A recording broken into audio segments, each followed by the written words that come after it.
हुन्छ त साथीहरु मैले अघि नै भिडियोमा देखाए जस्तै म तपाईहरुलाई चाहिँ आगो बलिरहेको त्यो नाम तपाईहरुले देख्नु भएको छ त्यस्तै म देखाउने छु म चाहिँ यो क्यापकट युज गरिरहेको छु क्यापकट एप यो चाहिँ हाम्रो काइन मास्टरबाट अरु हैन लेयर वाला भिडियो एडिट हुन्छ नि त्यसको लेयर वाला भिडियो एडिट गर्ने एपहरुबाट नि हुन त हुन्छ तर म चाहिँ अहिले क्यापकट युज गरिरहेको छु अहिले चाहिँ तपाईहरुले देख्न सक्नुहुन्छ म चाहिँ एउटा ब्याकग्राउन्ड लिइरहेको छु क्यापकट खोलेर ब्याकग्राउन्डमा चाहिँ हाम्रो कालो ब्ल्याक स्क्रिन देख्न सक्नुहुन्छ लिएर म चाहिँ अब यहाँ हाम्रो त्यो देखिरहेको छ म चाहिँ एउटा फोल्डर खोल्न गइरहेको छु यो फोल्डर चाहिँ हाम्रो फायर अल्फाबेटहरु हाम्रो नम्बरहरु को आगो वाला नम्बरहरु नामहरु यहाँ चाहिँ छ यो चाहिँ यसरी डाउनलोड गर्नुपर्छ यो चाहिँ सानो भिडियोमा 6 सेकेन्ड 5 सेकेन्डको भिडियोहरु हुन्छ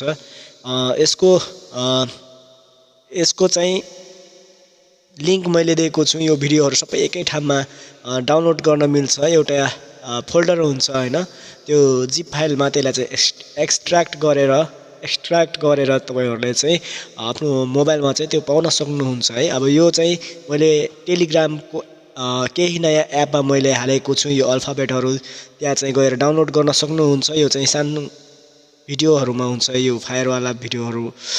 चाहिँ तपाईहरुले त्यहाँ गएर डाउनलोड गर्न सक्नुहुन्छ म चाहिँ देखाइरहेको छु यो चाहिँ मैले डाउनलोड गरिसकेको अनि मैले चाहिँ यो चाहिँ काटिरहेको छु त्यो लेख्न लागेको छु हाम्रो स्क्रिनमा देखिराख्नु भएको छ मैले चाहिँ आफ्नो च्यानलको चाहिँ केही नयाँको चाहिँ मैले पहिला के लिए अनि यहाँ चाहिँ म हाम्रो केलाई चाहिँ मिलाउन गइरहेको छु मिलाउँदाखेरि चाहिँ हाम्रो क्रप गर्न पर्ने हुन्छ हाम्रो के को कत्रो साइज छ हैन त्यहाँ चाहिँ देख्न सक्नुहुन्छ यो के को चाहिँ मैले चाहिने जतिको मैले क्रप गरे यसलाई चाहिँ मैले काटिसके अनि हामी कहाँ राख्ने छौं त्यसलाई हामी हेर्ने छौं म चाहिँ यहाँ हाम्रो स्क्रिनको हैन एकदमै तपाईले चाहिने ठाउँमा मिलाएर राख्नु होला अनि त्यसपछि यस्तो मिलाएर हाम्रो नाम लेख्दै गएर अनि लेख्दै गइसकेपछि देख्न सक्नुहुन्छ हुन्छ त साथीहरु हाम्रो चाहिँ अब यो भिडियो तयारी भइसकेको छ मैले अलि अगाडि बढाएर मैले भिडियो बनाइसकेको छु यसरी तपाईहरु एउटा गरेर अक्षर लेखेर चाहिँ भिडियो बनाउन सक्नुहुन्छ नामको भिडियो अनि आफ्नो च्यानलको नाम आफ्नो नामको भिडियो बनाएर